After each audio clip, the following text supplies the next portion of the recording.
Welcome to the Rise to the Challenge podcast. Joined today, he's a singer, songwriter, CEO of American Rebel, TV host, and entrepreneur. It's Andy Ross. How you doing today, Andy? I'm doing great. Happy to be here. We're so excited to have you on the show to talk about your rise to the challenge. What we like to do with all of our guests is go right to the beginning. Talk about where you're from and what were you involved in growing up. So, born and raised in Chanute, Kansas, a small town in southeast Kansas. The type of town, and I'm of the age where things were a lot different, kind of growing up than a lot of the younger audience. We could still go duck hunting before school and come dragging in about 15 minutes late, and our principal would say, "Hey, now boys, you need to move it along a little faster in the morning. And by the way, did you tag out?" So small town, great community. Was born and raised there. Went to grade school, middle school, high school. Did summer jobs.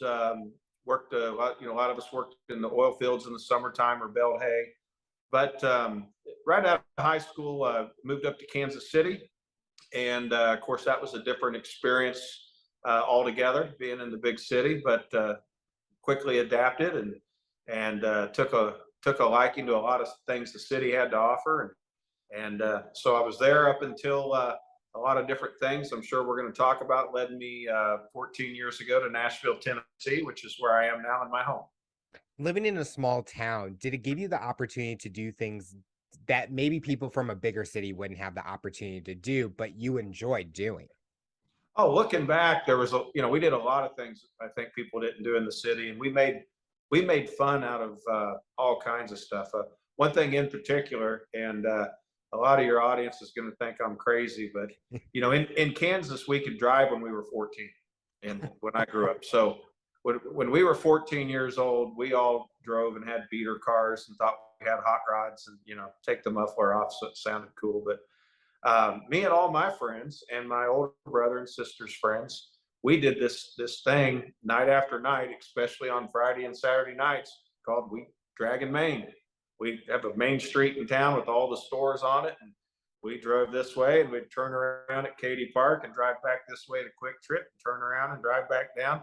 And I mean, it was bumper to bumper to bumper to bumper of all of us just dragging Main, and every 2 minutes waving to our friends, the same people we just saw 5 minutes ago, going that way. But we had a lot of fun dragging Main, and somebody eventually on weekends would have a party. If you wanted to know where the party was, you just went to Main Street and went down the street a couple of times, and someone would flag you down. Hey, we're all at this, we're all going to the river or what have you. But we had a lot of fun. Small community. The town came out for for football games and track meets, and you knew everybody. That old saying that it takes a community or a village to raise children. That's kind of how it was. Neighbor friends of mine at the store, on my block, wasn't uncommon for me to go to the store with my neighbors and their mom, or neighbor kids going to the store with me and my mom. The little kid would have a list, and we'd pick up what his mom wanted, and he'd go along. And it was carpool to school. It was definitely different than what my children have experienced growing up in the city. So, what was the hardest in the transition from going from that small town to Kansas City? I'm actually from Missouri, so I know all about Kansas City. What was the hardest? Gosh, it really didn't take me long to adapt. I kind of felt like I was really ready for the change. I remember I had my car packed at 18 years old, and I hit Garnett, Kansas, maybe Ottawa, Kansas, and found this rock station called KY 102. And it was a Thursday, and all they could talk about was the band that was playing the block Thursday and Friday and Saturday night. I got up to Kansas City, went and said hi to my dad, and man, I don't think I walked in the door 5 minutes, and I headed to one block west, and saw these bands, the Bad Boys, and Plain Jane, and Lucy, and just all kinds of different bands and music I'd never heard before. Again, we could drive at 14. Well, in Kansas, when I was young, we could drink at 18. You could go to a bar, but they only served beer. They didn't serve liquor, so they had beer bars, and if you were 18, you could get in. And And, I dove right into it. I grew my hair out and dove into the scene and, picked back up my guitar and really liked it. I would say, it sounds simple, but maybe the hardest thing for me was adapting to the driving. Not necessarily the 4-lane highways, but 2-lane turns, and multiple traffic lights and people just, different directions and roundabouts and a lot of that was interesting and, navigating, walking through a shopping mall and getting lost and, just everything was bigger and I loved it. See, I'm normal to all the different roads, and then if I go into a small town, I'm like, okay, where's the stop sign? Where do I stop? How do I get out of this area?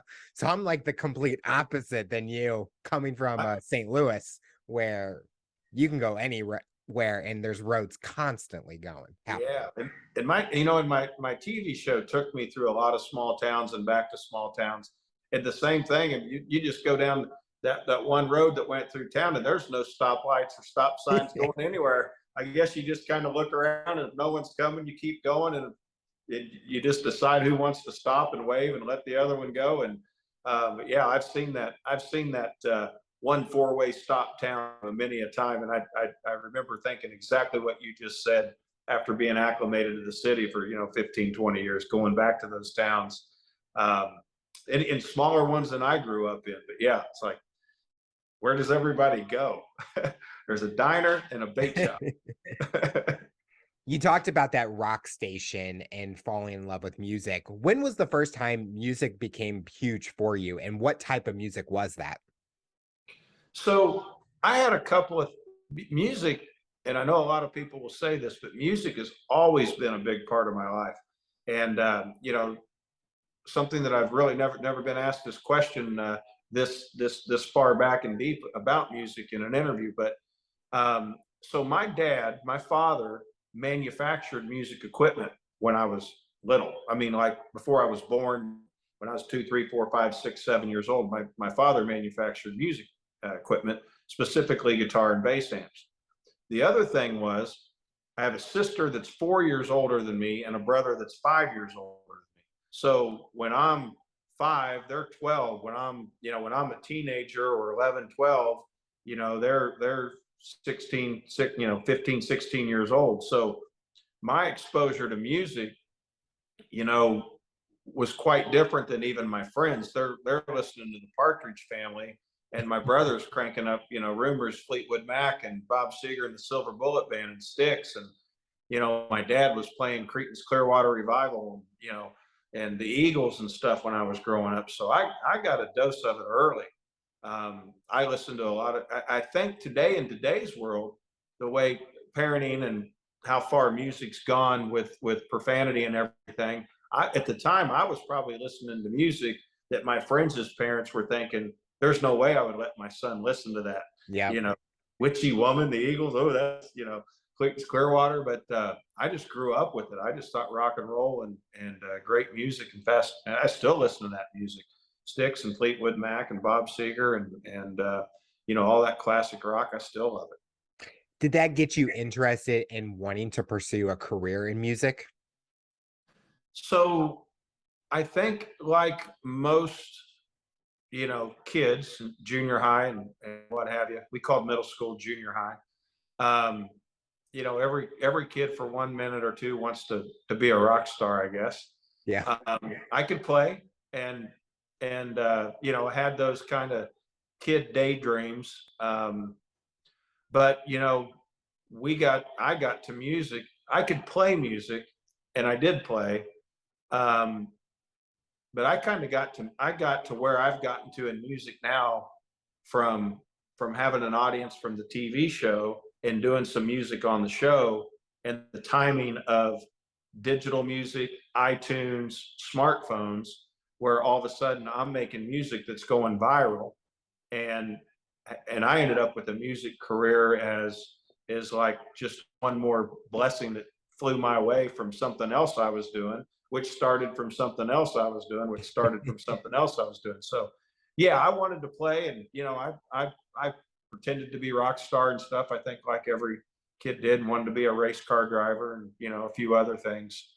But it didn't really hit me that I could have a music career until, I guess, I started writing, putting out some music. We started getting some revenue from iTunes, and then because of that, better writers and people who had been more experienced in the business were willing to work with me, and I just jumped at the opportunity.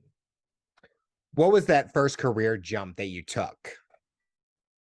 So I was an avid bow hunter, and I wanted to. I loved to bow hunt, and I had another little business that I'd made a few dollars at, and for some reason I decided that I'm a bow hunter and I should make a bow. I should have my own bow. And when I made my own bow, I thought, if I make 50 of them and sell 40 a year, I wasn't really thinking that at the moment it was going to be a business. Mm-hmm. But I made a bow, and it was called Ross Archery, and went to a trade show, and really sold more than I thought I was going to. I realized pretty quick I might have a business on my hands. So we started manufacturing bows and shipping bows. But what was coming about was really popular at the time, not that it's not popular now, but hunting TV with the Outdoor Channel had gotten really popular. And I loved Ralph and Vicky, and at Archer's Choice, and of course, Lee and Tiffany were very successful, and Michael Waddell and Tim Wells, and they had these shows on there, and everybody kept telling me, these stores, they kept telling me, hey, we're going to carry your bow. We may buy a couple, or we're not ready to buy your bow. But they all had one thing in common to say, is if you don't get someone who's on TV to shoot your bow, you're not really going to have a run at this, because the hunting TV is so popular, especially archery, because you're up close, 20 yards, 30 yards away. And it's hard to get 20 or 30 yards away from your game. Shooting the arrow, a lot of people can shoot the arrow, but try to get in 20 yards and then carry a cameraman with you. You gotta watch your scent, your noise, your sight, everything, and then you gotta hope he's doing the same. So anyway, I could not get anybody on TV to shoot my bow. They had contracts with great bow companies like Hoyt and Bowtech and Matthews. They'd never heard of my bow. Even if they didn't, they're like, I don't know, you're new. But most of them had multiple contracts. In fact, I'll never forget, Primos signed a 10-year, $1 million deal with Matthews, and I thought, that's unbelievable. And anyway, so no one was going to shoot my bow. So I had a friend that filmed part-time with the Drury brothers, and Mike Osborne, I called him my main man, Mike, and I took Mike out and said, hey, if I go on a couple of hunts and you're not out with those guys, would you come out and film some of my hunts? So over the hunting season, I filmed 4 hunts. I made a DVD, had it edited, and I put the DVD in the box with the bows. That's the best I could do. It was me and 4 hunts on a DVD. Well, about 3 months later, I got a call from the network. They had gotten their hands on the DVD, and they asked me if I wanted to have my own TV show. So I started Maximum Archery, my own show.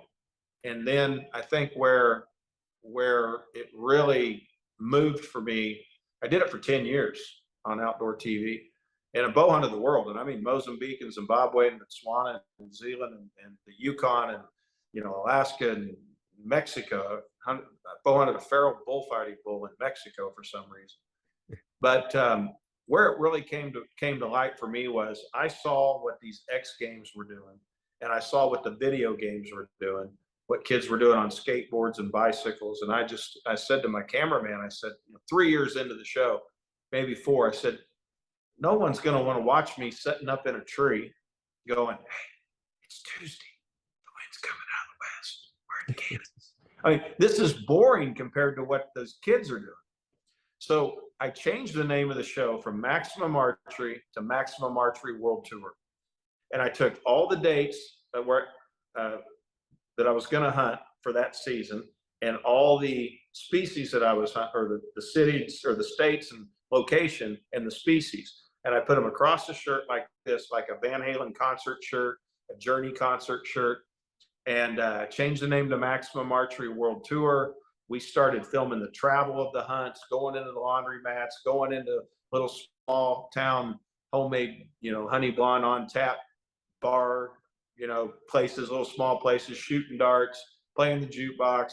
We just started filming the travel, the trouble we'd get into, the camaraderie, and that became half the show, and the hunt became half the show. Well, I could play some music and I could write some songs.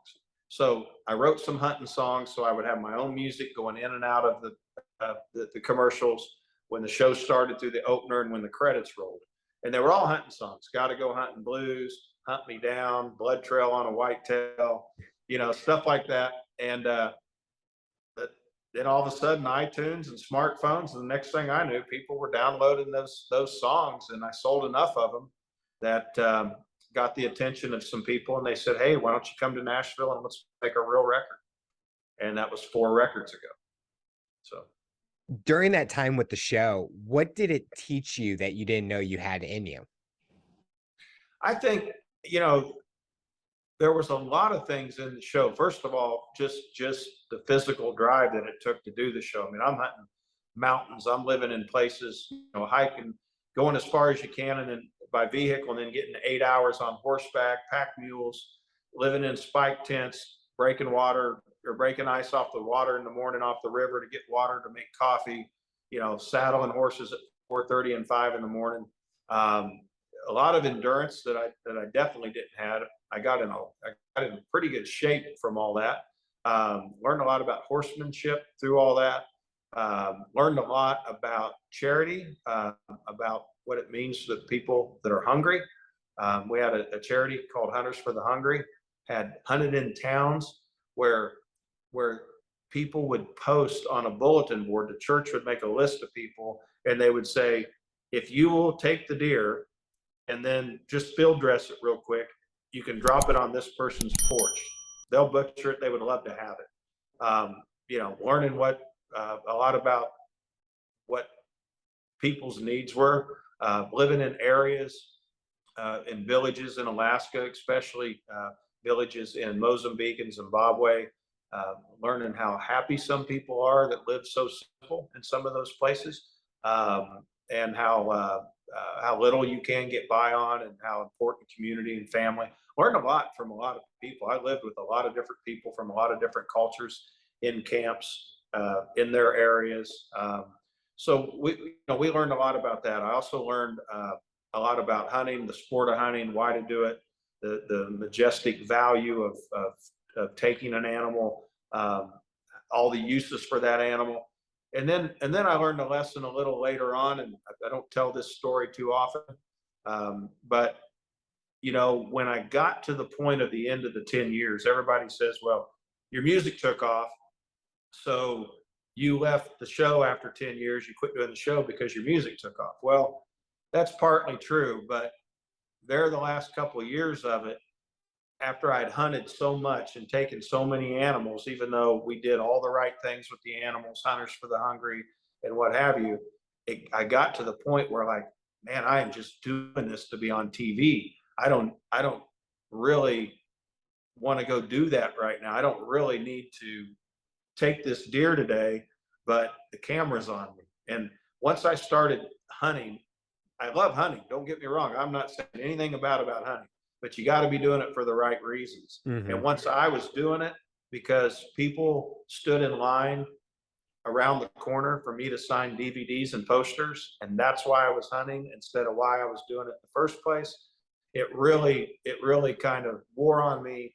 And I was kind of like, I've either got to take a big break here or get my head right about this, but I'm just not going to do this anymore for the attention of being on TV. I want to hunt, but I don't ever, and I've hunted since, but I'll never hunt with a camera on me again. I just got done.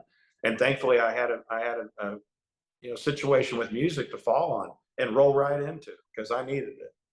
That's for sure.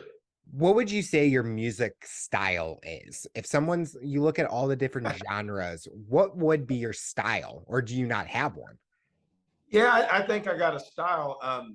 I'll tell you the style, and I'll tell you first how I got to the style. I like to rock, and my contacts because of hunting was country guys, country arts. You Yeah. know, I've written with Lee Bryce, and I mean, people like Blake Shelton and Rascal Flatts and these guys. They watched my show, and the producers and the people that wanted to work with me were in Nashville, and they were country, and I wanted to rock. So, you know, my great friend and president of my company now, great partner, been with him 12 years, manager, producer, Doug Grau.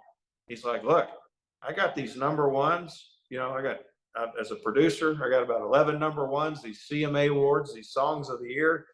My lane's country. And, you know, if you want to get the best of me and the best of what I can do for your music, we need to be thinking country, and I want to rock. So we kind of melted the two. And, you know, I guess now you could call it country rock, but I was doing country rock before it was country rock. A lot of people call it Southern rock. They say sometimes my music sounds a little like a new version of Skynyrd or something like that. I just call it Andy Ross music. And I'm very thankful that nobody can sing Andy Ross music like me, because I'm not going to win the voice. So luckily, I've landed on a sound and a niche, and you know, blessed to have it. I love that fusion of country rock because it's something unique, because everyone thinks, oh, country, it's got that same style rock. Oh, they're rocking out and drumming. But nowadays, no one's just a singular version. Everyone puts their own spin on it, and it kind of helps show their identity and their love for music. And I can tell based on how you're talking, you do that with your music. You want to kind of put your passion and soul into it and give your listeners your style music that they love to listen to each time. Well, you know, and thank you very much. And Doug Grau helped me define it, because like up into that point, I'd only written hunting songs. Mm-hmm. And so, well, what are you about? I mean, I love hot rods. I've never gun hunted other than shotguns like pheasant, and quail, and ducks. But I mean, I've never hunted big game with a gun. It was all archery. But I do like the shooting sports, and I do like to shoot handguns, and I like to practice and train and go to the range. And so Doug's like, well, here's the thing, Andy. He's talking to me before we made the first record. You ain't seen crazy yet. He said, you know, bow hunting is this big, hunting is this big, and all this other stuff you're doing, but your patriotism, your love for the Second Amendment, love for the country, love for the Constitution, you know, everything you stand for, it's this big. Mm-hmm. You know, so do you want to stay in the bow hunting, or widen to hunting, or widen to here, or you know, open it all up to, you know, as I call it, you know, America's patriotic country rock and roll. And that's where we came up, you know, wrote songs like American Rebel, and you know, a lot of the patriotic anthems, Heaven Got a Hellraiser, the new song coming out this Friday, All American Heart. So we leaned on that. And I could only write songs from experience and from inside. I'm not the type of writer that can really sit down and say, you know, let's write a song about this girl who met this guy in this town and make the whole thing up. I mean, all my songs come from, you know, you can listen to my records, and it's a biography of my life pretty much. And so I can't make stuff up too well. So that's what we did. We settled in on it. And I often like to say, you know, if the Eagles came out today as a band, they were a rock band. If they came out today, I'm not so sure they wouldn't be a country band. I don't know how they would be labeled. They're certainly a country rock band. They wouldn't be considered one of, you know, the country's biggest rock bands. They'd be amazing, but they would be maybe country. Looking at all the performances and events that you've performed at, what has been a memorable one for you? I get to do a lot of patriotic festivals, and those are always the funnest. I did Armed Forces Day Festival, Weekend for Our Heroes, Freedom Festival. The biggest show I've ever played is the NRA night race at Bristol Motor Speedway. You know, to that big NASCAR audience. I played a couple of NASCAR events that are always fun. I like to do the stuff where I with with the motocross people, and when I did the four wheelers at race, the NGCC. I wrote "Playing in the Mud" for them, so when I play their events, everybody knows the song and loves the song "Playing in the Mud." So I like to tie to those kind of festivals. I also really like to play bike rallies. Okay. Bullitt County Bike Fest, Sturgis, that kind of stuff. They love You Ain't Seen Crazy Yet, Outlaw Women and Whiskey, Heaven Got a Hellraiser. They love those songs, especially Heaven Got a Hellraiser. They've played it at biker funerals and events, and so I love to play the biker rallies. Do you feel that since you enjoy those kind of things like the outdoors, you talked about your love for hot rods and things like that, it makes it more enjoyable when you get that call or that opportunity to go to those festivals where it just feels at home, like you just Yeah. enjoy that atmosphere in a way. Yeah, it's definitely to walk in there and roll up and just be one of them. I mean, I've had a really unbelievable amount of success, but I still don't wear fancy watches. I don't spend a lot of money on clothes, and I still drive a Jeep, and that's just who I am. So when I get to go play events for for people that I'd hang out with anyway, it's always a lot more fun.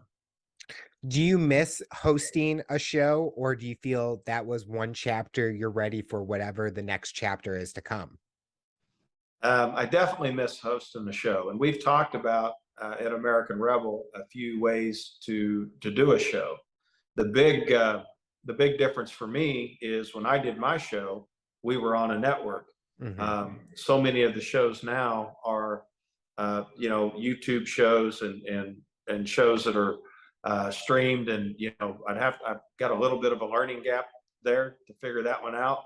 But we do have a couple ideas and a couple of things in the can. And I think if when I say things in the can, I mean, we've actually shot some footage and done some, some short versions of what one might be like a pilot, if you will, on a show called Back on the Back Roads. So we've experimented around with it. What I'm going to have to do is the music. It's going to have to be based around the music somewhat, because I couldn't do a TV show and the music.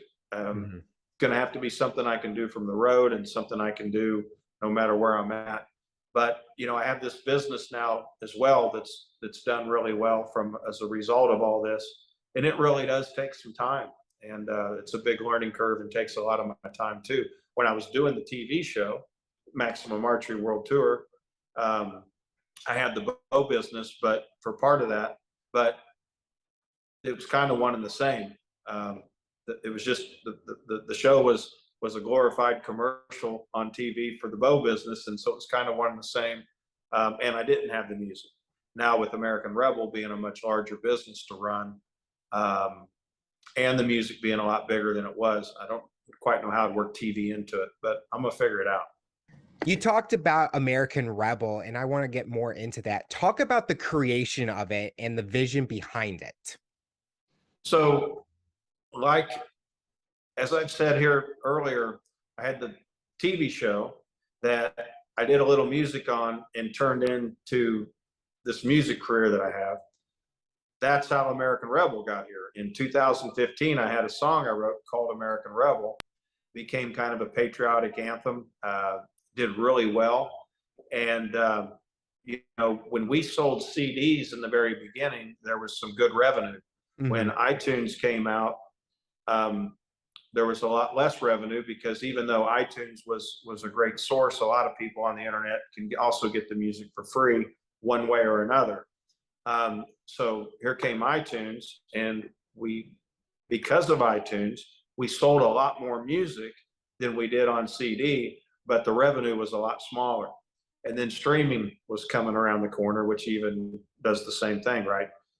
Bigger distribution, but a lot smaller revenue.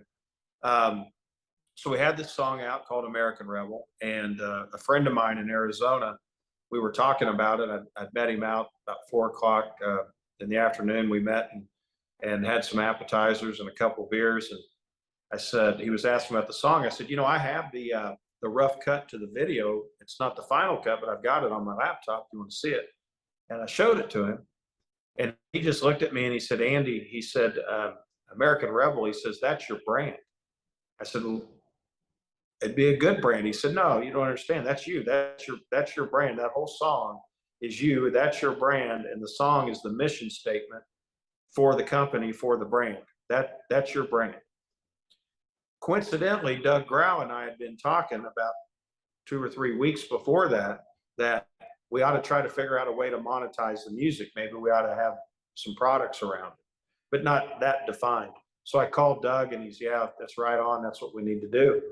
So we put out some concealed carry products. I designed some concealed carry backpacks, coats, jackets, a product that would allow someone who was going to carry, who wanted to carry a handgun, but be able to do it in a safe and effective way where they knew where the firearm was, where it was pointed, how to get to it, but no one else really knew how to get to it.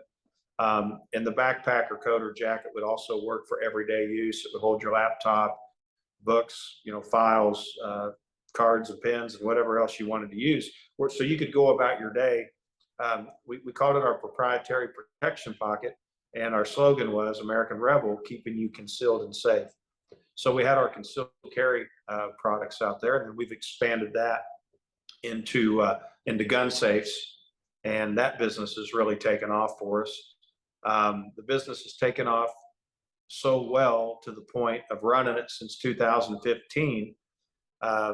Some 7 years later, February of 2022, this year, we became a fully reporting publicly traded company on NASDAQ. So I'm now the CEO. You can add CEO of publicly traded NASDAQ company to the list of bow hunter and singer-songwriter and so on. And that has a lot of challenges. Running a public company versus running a private company has a lot of challenges, regulations, responsibilities, filings, reportings. And so that's been a little bit of a learning curve. Thankfully, Doug Grau, he's a quick learner, and he had a good understanding of it all as we rolled into it. So we didn't lose much ground. And the guy I was telling you about in Arizona, my friend Corey, he's actually ran public companies and sits on the board of public companies and became a board of director for us.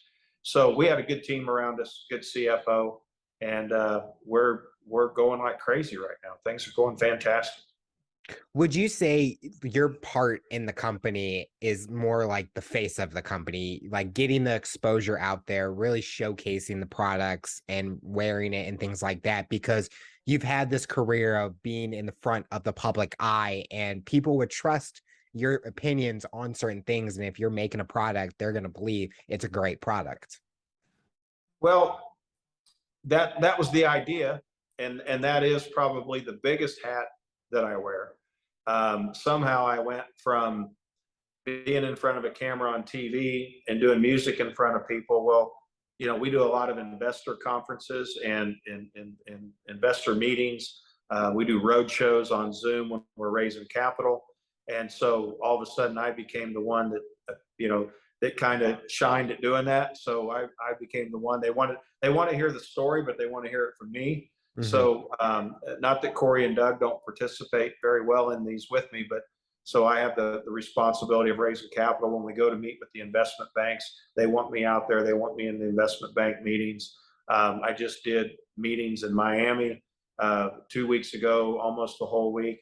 And then we just almost to complete an acquisition of our number 2 competitor. And so I'm in the factories. I'm in the factory both in Mexico and the United States. Last week I was flew into Salt Lake and was in Provo, Utah all week. The salespeople want to meet with me. The guys responsible for trucking, for raw material purchasing, running the paint shop, of the products. They all want to meet, and I find myself just wearing all kinds of hats. But yeah, I think you're spot on with, if what is your number 1 role, and if the company grew to the point where you had to share some of these responsibilities, what one would you keep and give up last? And it's exactly what you said: be in the face of the company, telling the story. See, everybody right now, we're heavy in the safe business. Mm-hmm. really heavy in the safe business. The safe business, not just gun safes. Safes are becoming the new home appliance. People Yeah. are keeping more valuables at home. People, new gun owners, they buy 2 guns and they buy a safe. When I grew up, I had about 18 guns before I bought a safe because I've had a gun since I was 6. But now, as you see these activities that used to be a little violent in the city, they're moving to the suburbs, and people in the suburbs are buying guns. They go buy 1 or 2 guns, they buy a safe. People's coin collections, people are keeping cash at home. It's harder to deposit. So the safe's becoming the new home appliance. And people initially that don't know American Rebel, they would look at us and look at our product offering and then say, you're a safe company. But we're not a safe company. We're a lifestyle brand company. Hmm. I want to see American Rebel wheelbarrows, American Rebel generators, American Rebel pool cues, American Rebel racing parts, American Rebel beer, American Rebel beef jerky. I want Susie to go up to Mom and say, Mom, what's Dad want for Father's Day? And she says, honey, anything with American Rebel on it. So we look like a safe company now because that's where our bread and butter is, and that's where our focus is, and it's going to be there for a while. It's a big growing business, and we're really good at it. But we're going to do licensing. We're going to do more acquisitions. We're going to do more development of product, and we're a lifestyle brand. So when it comes to being the face of the company or sharing the story, it's only my story out of our great group of people, but it's my story that got us here, and it was my vision. So I have to continue to do that. And it's easy for me to do it because it's my life, and it's true, and it's organic, and it's easy. I just have to tell the story of how we got here, what the vision is. So that would be, you're 100% spot on. That is my number one responsibility. You talked about a lot of different parts that you take on. Has there ever been a time where it's gotten overwhelming and you're scared of what's going to happen if I miss something, or I don't get something done, or it doesn't go the way that you thought it would? Yeah, the scary part when that happens, when things start slipping and sliding, deadlines and things aren't getting done, it's a hard lesson. But you have to remember, I have to remember that my priority is not everybody else's priority. I want Mm, I want my attorney, my group of attorneys to get this done today. I need it today. And maybe they do. They have other clients, of course, but maybe they do. But then they've got to send it to the acquisition target, the investment bank, or both, several different people. And maybe their attorneys are working for someone else that has to have something today. And just because we sent it to them Monday morning, they may not review it till Thursday, yeah. you know, and then they've got to reply. And then I got to hope when it gets back to my team that they've got, so you're not always everybody's priority, whether that's in accounting or the people you're doing business with, or the retailer you're trying to talk to, or the lady you want to talk to at the trade show, or the guys you got working the trade show may have a wedding themselves, getting married, and there might be a vacation. And I mean, everybody deservingly so and rightfully so has their priorities, and their priorities are not my priorities, and they shouldn't be. But when you got to get something done yesterday, are you kidding me? That guy's been we've been waiting for you to talk to that guy for 3 days. He called you back and you missed his call, and you're telling me the two of you are now playing phone tag? Well, Andy, I was in a board meeting for another, maybe another company I sat on, and they're important to me too. So you just got to learn, you just got patience. It's really in this public world, and as your company gets bigger and you have more people you're dealing with, you just got to have patience to understand that not everybody's on not everybody woke up and looked at Andy Ross's calendar today. And that's a fact. But your shareholders call, and your people that are counting on you call, and they don't know why is it taking so long? How come you didn't get this done? How come they didn't get back? It's just, people being people. You gotta roll with it a little bit. So what does the future look like for you? What are you hoping to accomplish in the next few years, both personally and professionally? Okay. Business wise, I want to grow American Rebel into exactly what I said, America's patriotic brand, and write a book, American Rebel, The Making of America's Patriotic Brand. And hopefully 50 years after I'm gone, someone's still reading that book and this brand still exists. and I'll be the original founder and the original CEO, and I want to see the brand carry on long after I'm here to carry it along. Obviously, music's a big important piece of my life. I want to continue to excel. I have a song right now. I got to kind of keep it a little bit under wraps, but I have a song that I wrote that is on hold with a major artist, a major, artist that plays arenas, that I believe is going to cut it. And so I would love to have, if I'm ever going to have a number one song that I wrote, it's probably going to be something I wrote that a bigger artist cut. I mean, that's not my lane. My lane is right where it is, and I'm thankful to have it. I've started a mission, if you will. I want to, because I make concealed carry clothing, or American Rebel makes concealed carry clothing, we have access to a lot of cut and sew factories that make coats and blankets and those types of things. So if you saw a coat at a retail store for $100, they've probably bought it for 50 or 60 and marked it up to 100. There's probably a distributor in there. And the truth of the matter is that coat was probably manufactured for $30. Well, I can make coats for $30. So I can take the same $100 bill. If I wanted to make a coat for needy children or the homeless, I could take the same $100 bill and make 3 of them because I've got the factory. So American Rebel, me personally, and some other business colleagues and people we do business with, we're in the process of running 1,000 coats.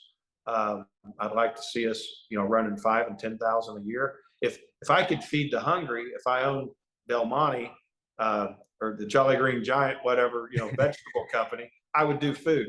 But I don't make food. I can make coats. And so that's what I figure my calling would be, is let's go do what you can do, what you know how to do.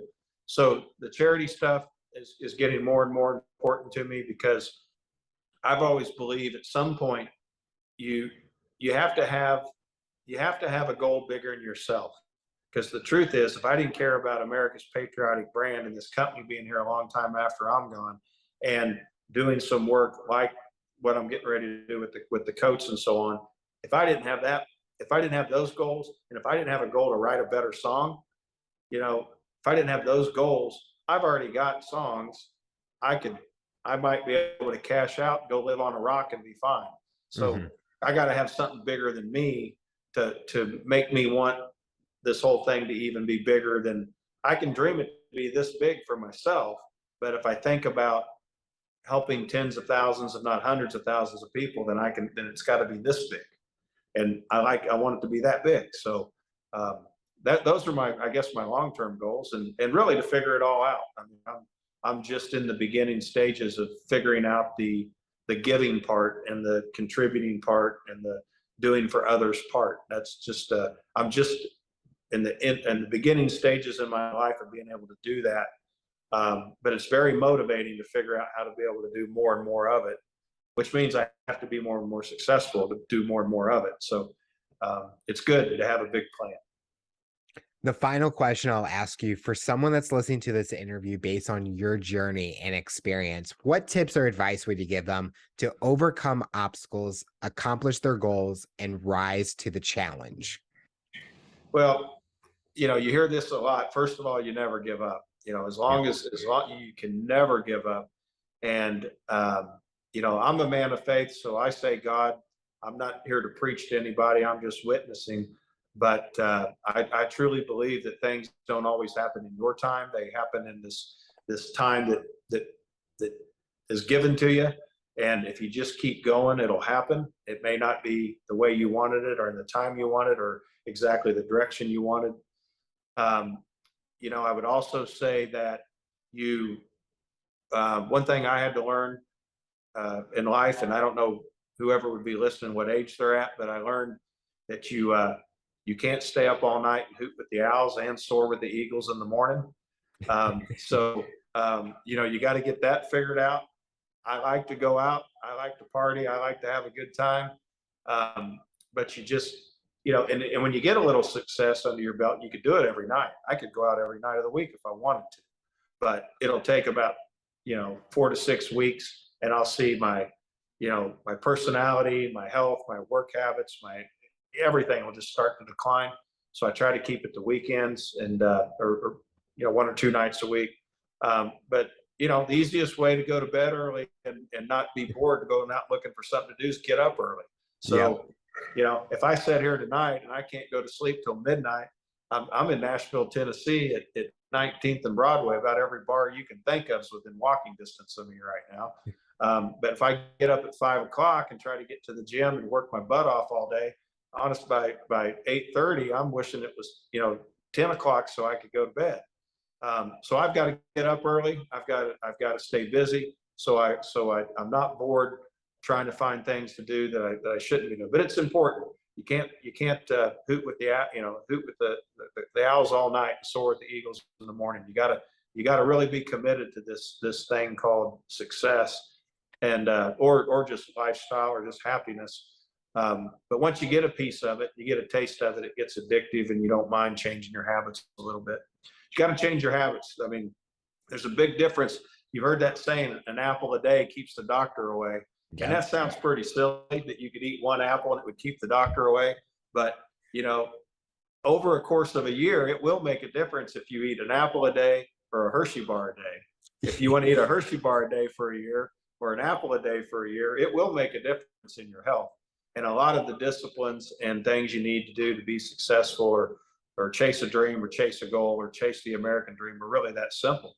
Just choose the apple over the Hershey bar and you're on your way.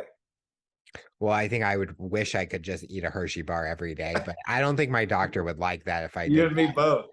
Now, would you be an almond? Would you be a Hershey's with almond or no almond guy? No almonds. Except the weird part is I probably would do the almonds because I like them now. When I was younger, no. Just give me the plain chocolate and I'm good. Well, Andy, I want to thank you so much for coming on the show and talking about your rise to the challenge. You're inspiring so many people, and we're excited to see what the future looks like for you. I'm thankful to be here. It's a blessing, and I'll be here anytime. You just let us know.